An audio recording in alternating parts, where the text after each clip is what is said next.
Alright guys, so somehow I managed to lose or did something to cut off a section from the beginning of this video and towards the end. The only parts that are really missing is in the beginning when I pulled the passenger side valve cover and removed the dummy plug. You get the gist of me putting the new standpipe in the rear. And then I think it missed where I got the when I got the passenger side together, put the new dummy plugs, standpipes in. We had to put the truck back together and take it for a drive because I had not driven the truck in order to diagnose, his lack of power concern and what he thought might be bad injectors. So I believe that's the only part in the outro. The outcome of the truck was, this was yesterday, he picked it up. It turned out perfect. It had all the power you would want from a 6-liter, just like new.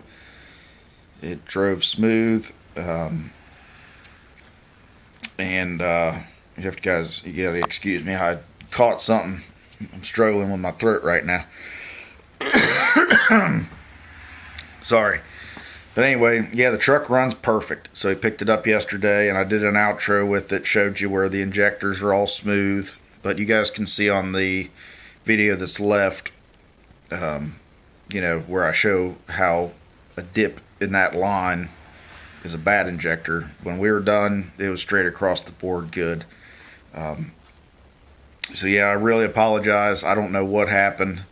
I'm getting ready to experiment with the GoPro and work on the gray truck that needs a high pressure oil pump. So we'll see how this works out, but I wanted to get this up. I almost just said forget it and got rid of everything, but I still think there's a lot of good content in here for anybody who's trying to fix, if you need to put injectors in, diagnose high pressure oil leak. Several things we ran into on this thing. A lot of them were caused by the previous mechanic who did the bulletproof. So anyway, hope you guys enjoy. Like always, please subscribe, comment below. Thanks, guys. Okay, so here's what I decided to do. Where'd it go now? I got the old one out. But what I did is, let me get the old one so I can show you. Here it is. Okay. So I take this pair of small vice grips and I put this back in, down in that port until it makes contact in the top of the standpipe. I pull up, the standpipe and dummy plug come out as one piece.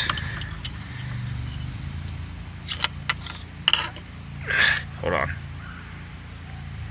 So that's not all the way in, but you get the idea. They come out like that. I pull the top off, and then I clamp the standpipe in place with a pair of vice grips.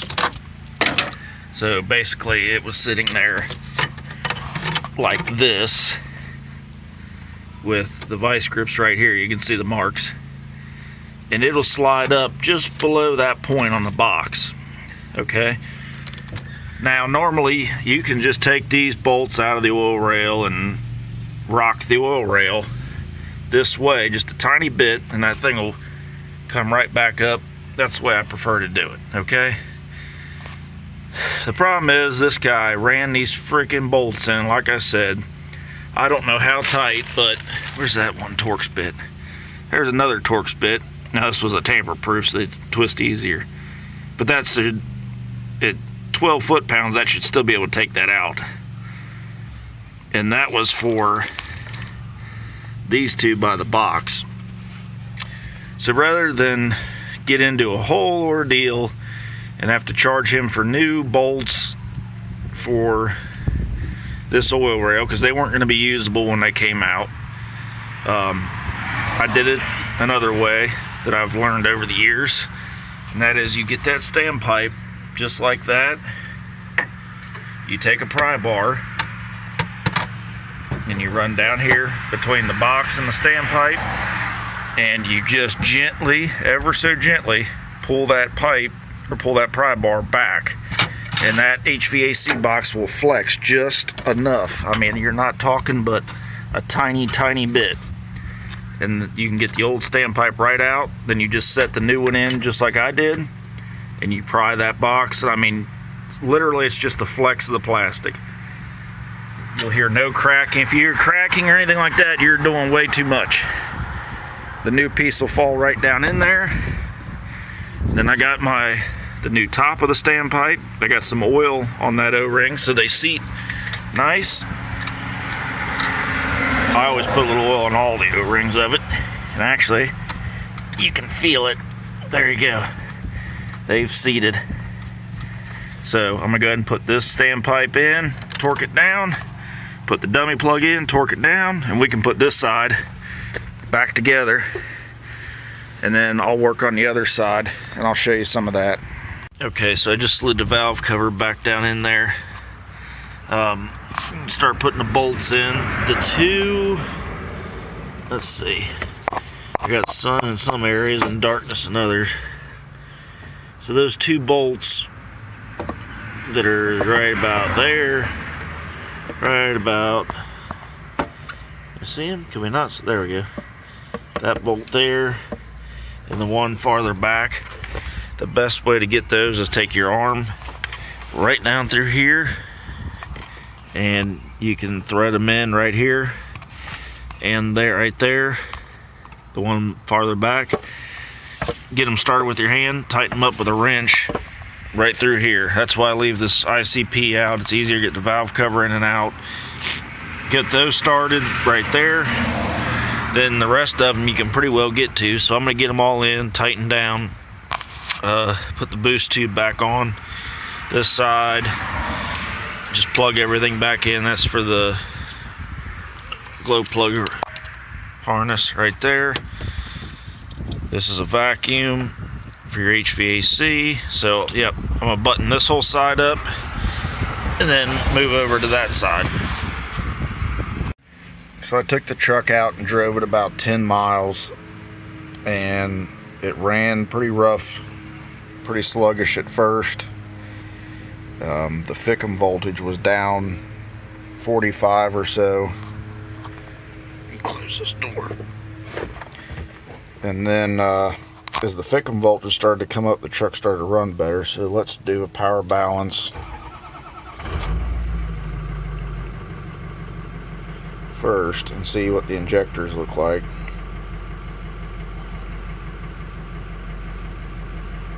Okay, so that's with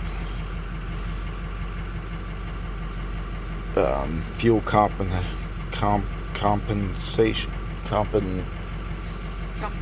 Yeah, strategy on. So we're gonna turn it off. So still even warm, number 4, number 6. Number 2 looks much better.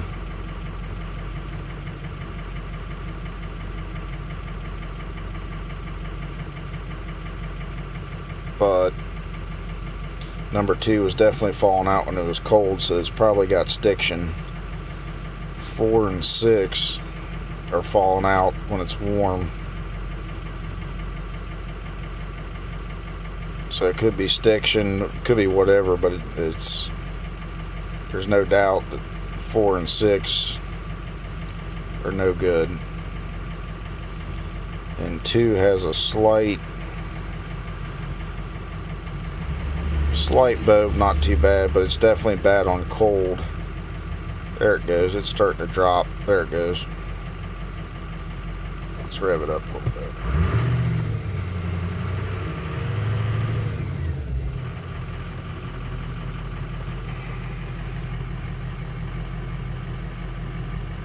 Clear the lines out.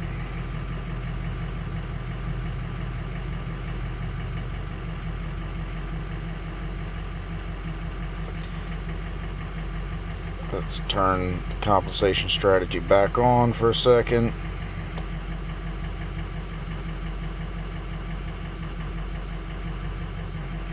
Let's turn it back off. Yep, 6 is falling out.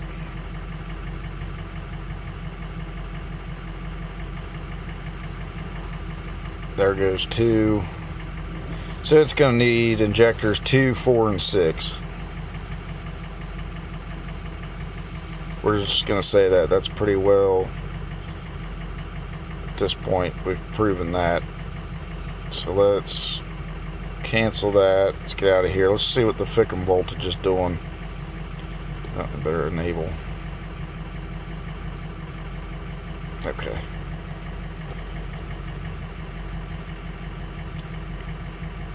So let me turn this key off, key on.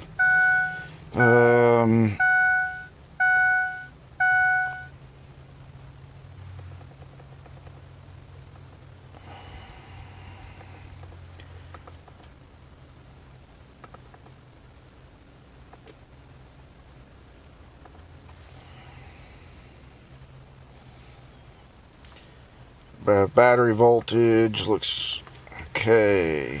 FICM power. So that's what we want to see here. Let's cycle the injectors again.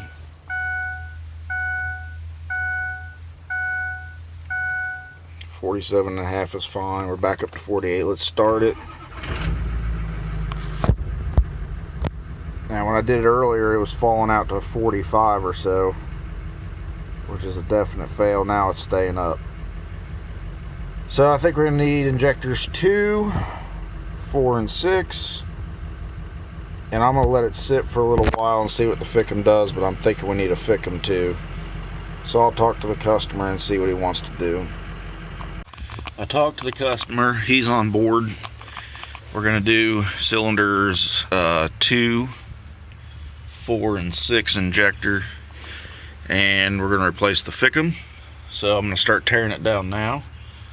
In the last video I tore this side down to get to the IPR valve. Same procedure, not much different than the other side. Oops, sorry. So we're going to take the intake off. 4 bolts on the FICM. We're going to pull the FICM out of the way. Yeah, this side's a lot easier. So I'm going to go ahead and tear it apart and down to get the valve cover off, and then I'll bring you back and show you where we're at. Okay, so I got the valve cover off and went to pull the standpipes and dummy plugs out of the oil rail here before we removed the oil rail to get the injectors. And when I went to pull them out, I noticed the 12mm Allen wasn't fitting in this standpipe. So that told me right away these were never updated. The updated standpipes and dummy plugs are 12mm. These are 10. So again, we get back to this motor was bulletproofed apparently. I won't say the company's name. They're no longer in business, so it doesn't matter. But we wipe it off here.